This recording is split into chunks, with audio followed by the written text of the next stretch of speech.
Good morning বন্ধুরা, সবাই কেমন আছো? আমি ভালো আছি। আমি কাবেরীস কর্নার থেকে বলছি।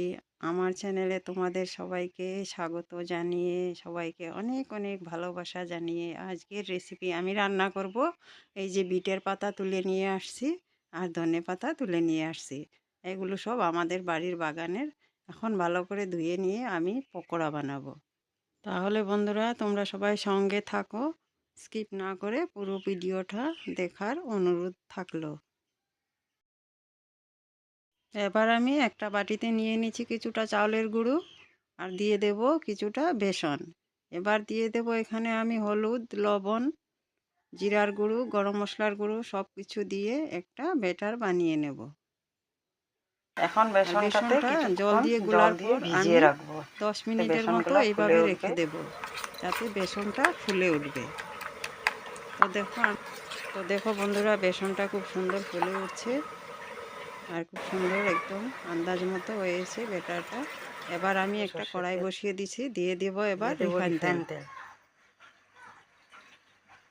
আর তেলের মাত্রাটা এখানে বেশি করে দিতে হবে। এবার তেলটা 10 মিনিট রাখবো, গরম হতে দেব। তো দেখো বন্ধুরা, তেল পুরো গরম হয়ে গেছে। এবার আমি ধনেপাতার পকোড়াগুলো আগে বানিয়ে নেব। আর ধনেপাতাগুলো আমি আজ কুচি করে কাটিনি, যেহেতু এইভাবে লম্বা রেখেছি। আর বেসনটা এইভাবে ধনেপাতার গায়ে লাগিয়ে নেব।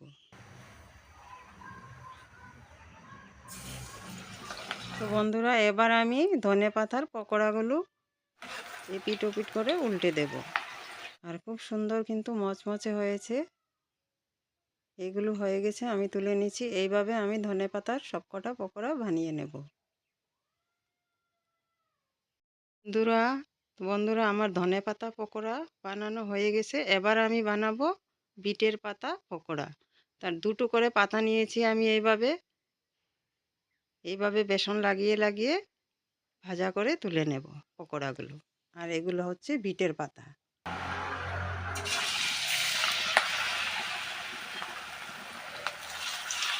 এই বিটের পাতাগুলো কিন্তু খেতে খুব টেস্টি আর খুব মুচমুচে হয়েছিল। কত সুন্দর হয়ে আসছে। আর খেতেও যেমন সুন্দর, খেতেও কিন্তু খুব টেস্টি হয়েছিল, একদম মুচমুচে। তো বন্ধুরা দেখো, এই বিটের পাতা পকোড়াটা হয়ে গেছে। এইভাবে আমি বিটের সবকটা পাতা পকোড়া বানিয়ে তুলে নেব। দেখতে যেমন সুন্দর, খেতেও কিন্তু খুব মুচমুচে আর টেস্টি হয়েছিল।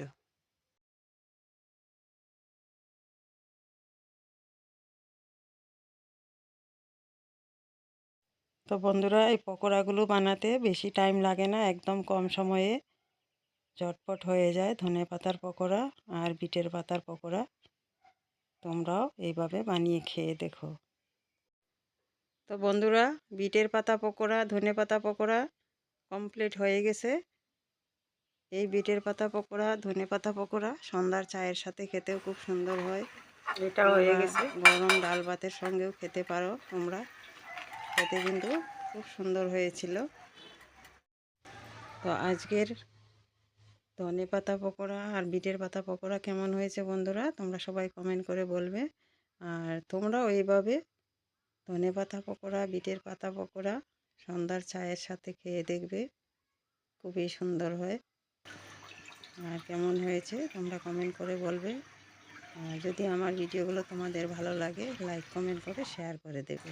আর যদি কোনো নতুন বন্ধু হয়ে আছো, আমার চ্যানেলটা সাবস্ক্রাইব করে পাশে থাকা বেল আইকনটা প্রেস করে দিও, যাতে করে আমার নেক্সট বা নতুন ভিডিও সবার আগে তোমাদের কাছে পৌঁছে যায়। আমার দেশের বন্ধু, দেশের বাইরের বন্ধু সবাইকে আমার অনেক অনেক বুক ভরা ভালোবাসা। আজকের জন্য